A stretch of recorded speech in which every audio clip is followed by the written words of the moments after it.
Mesdames et messieurs, depuis plusieurs années, le Niger est confronté à des crises multiformes avec des mouvements importants de population.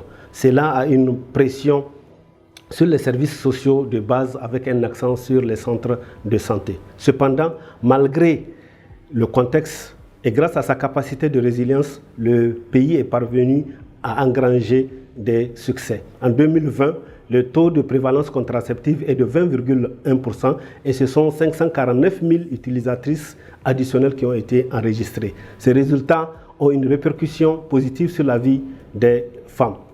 344 000 grossesses non désirées, 122 000 avortements à risque et 13 000 décès ont pu être évités.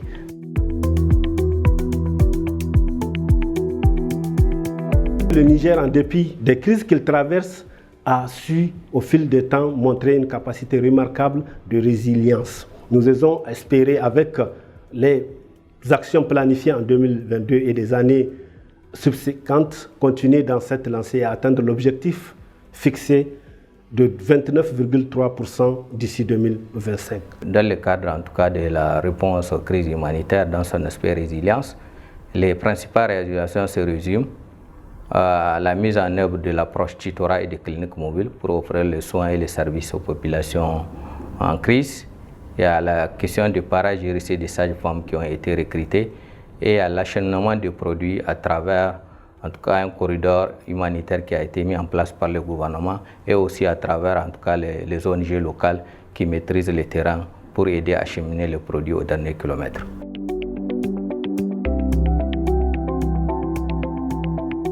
Comme difficulté, on peut essentiellement retenir la question de la rareté des ressources pour en tout cas pouvoir financer les activités humanitaires et la question de coordination car les interventions sont disparates et il y a une insuffisance de coordination pour pouvoir en tout cas converger dans le même sens.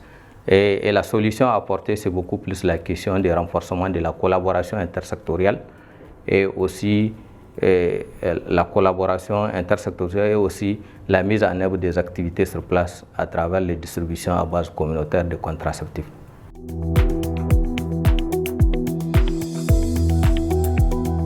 Comme défi, nous avons l'insuffisance dans la coordination des interventions dans le contexte humanitaire.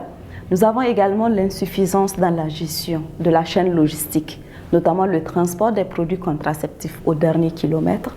Nous avons l'augmentation continue des besoins des populations en situation de crise et la réouverture des formations sanitaires fermées, la réduction des risques de violences sexuelles et violences basées sur le genre, et également la poursuite des activités des sites de distribution à base communautaire des contraceptifs.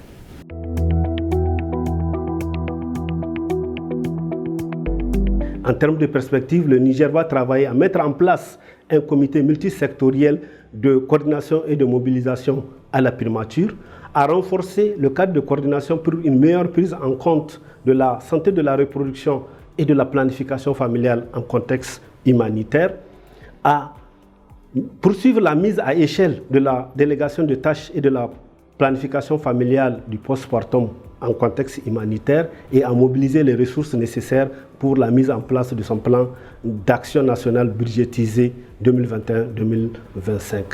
C'est le lieu de remercier l'ensemble des collaborateurs du ministère de la Santé publique, de la Population et des Affaires sociales et des ministères connexes pour le travail remarquable abattu malgré le contexte de crise.